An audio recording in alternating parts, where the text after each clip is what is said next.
Hello and welcome to today's Daily Confidence Card. I am supportive. My name is Michelle Baker. I'm super duper passionate about working with female founders, women in business, and sales leaders to help them identify, qualify, connect with more clients they love to work with, creating an environment that's co-creative and collaborative and win-win-win for all involved. Now, having said that, on to today's Daily Confidence Card about being supportive. So I'm going to read the prompt to you. What questions can I ask to support someone? So this is a great card because supportive is what everyone requires and needs for success. Success requisite is failure, it's setback, it's overwhelm, it's doubt, it's fear, it's second guessing, it's all the things that come, right? Failure and success are the flip sides of the coin. So how in the midst of creating wild success, creating incredible, high performing, magnanimous success, can you do that alone? You can't. It is impossible.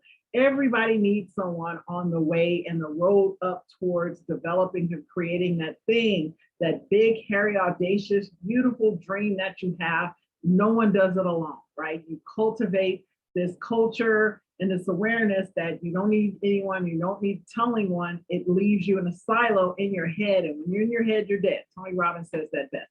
Now, having said that, Michelle, how can I get more support? Well, the quickest way to acquire that which you're seeking is to deliver it, demonstrate it, and be it yourself, and it will be attracted to you. So support, being supportive, I'm gonna give you 4 suggestions. There are many more, and for the intents of this, I'll just give you 4. So I'm gonna think in terms of A.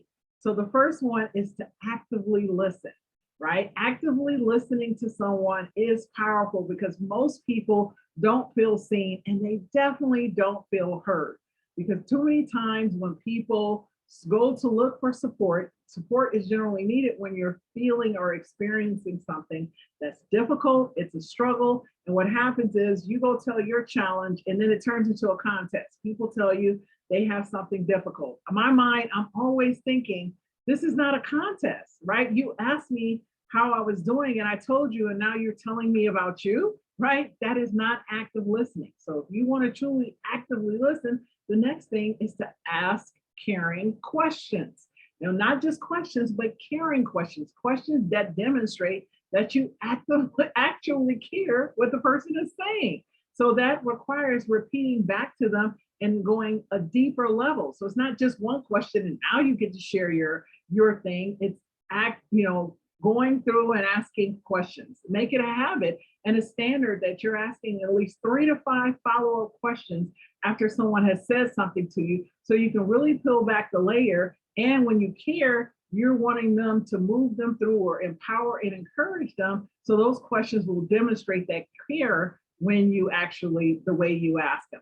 The next thing is avoid judgment. So sometimes when people are having a struggle, the first thing you want to do is, I told you, or what you ought to do, right? So all these things come in and you want to judge the circumstances or judge the other person or put meaning behind what has happened, and avoiding that as much as possible because no one knows what it means. Even the person who's experienced it in that moment, it will change meaning because that thing that you thought was meant to harm you and hurt you in many times in life, later on, as you keep living, as you keep believing, as you keep building your dreams and your vision, you'll find that that thing was the thing that gave you, fortified your faith, that encouraged you, inspired you, that despite everything you were going through, that you were going to overcome anyway. So we really don't know what the meaning of anything is in the moment of the experience. So that judgment will cast unnecessary meaning on it. Instead, be curious, ask questions. How can I use this? How is this meant to help me?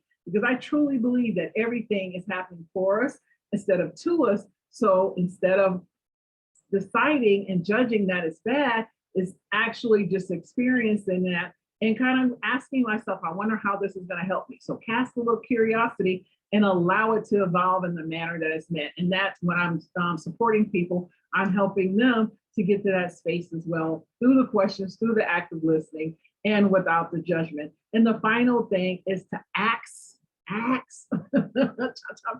the advice. Telling people what they ought to, should, the need to do is not our place. Support means that I am supporting you, your dreams, your beliefs, your capabilities, your faith. And the way I do that is through, again, asking the caring questions. So, oh my God, that is incredible. I can't even imagine how challenging that must be for you.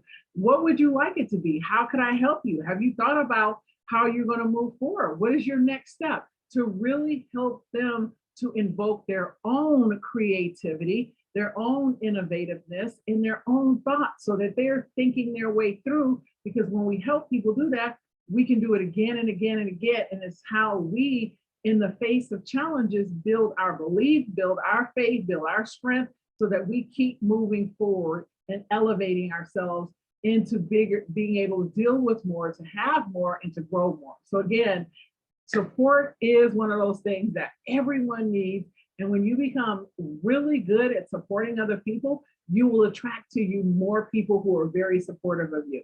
So have a great day. I look forward to seeing you tomorrow with the next Daily Confidence Card. Have a great day, y'all.